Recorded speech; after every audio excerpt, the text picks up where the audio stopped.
నా పేరు యాలమల్లేశ్వరం, శ్రీకాకుళం జిల్లా నర్సంపేట మండలం అండి, చిన్నకరగం గ్రామం. నేను ముఖ్యంగా తెలియజేయండి ఏమనగా, నర్సన్నపేటలో మెయిన్ సిటీలో ఉన్న రాజుల చెరువు గురించి అండి. నర్సన్నపేటకి రాజుల చెరువు అనేది గుండెకాయ. అటువంటి గుండెకాయని ఈరోజు కనిపించకుండా చేస్తారండి నర్సంపేట ఉండే ప్రభుత్వ అధికారులు, అక్రమదారులు. చుట్టూ కంచి కట్టినట్లు గుండెకాయ చుట్టూ బిల్డింగ్లు కట్టేశారు. రాజుల చెరువుని 2014 కాంచి చెరువును డెవలప్మెంట్ చేస్తామని చెప్పేసి ప్రభుత్వాలు అయితే హామీలు ఇస్తున్నాయి, కానీ నేటి వరకు కూడా కనీసం ఒక బెడ్ కూడా పెట్టలేదు. అక్కడ డెవలప్మెంట్ లేదు. ఇంత పెద్ద నర్సన్నపేట టౌన్ లో ఒక పార్కు లేదంటే ఎంత దౌర్భాగ్యమో నాకే అర్థం కావట్లేదు. ప్రజాప్రతినిధులు కానీ ప్రభుత్వ అధికారులు కానీ అసలు ఏం చేస్తున్నారో కూడా అర్థం కావట్లేదు.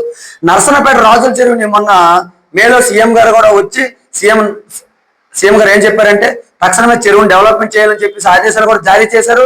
చేసినప్పటికీ కూడా ఎందుకు అవి అమలు కావట్లేదని చెప్పి అడుగుతున్నాను. ఏంటి దాంట్లో ఊప్లోల్స్ ఉన్నాయి ఏంటని చెప్పి కనీసం సమాధానం చెప్పట్లేదు.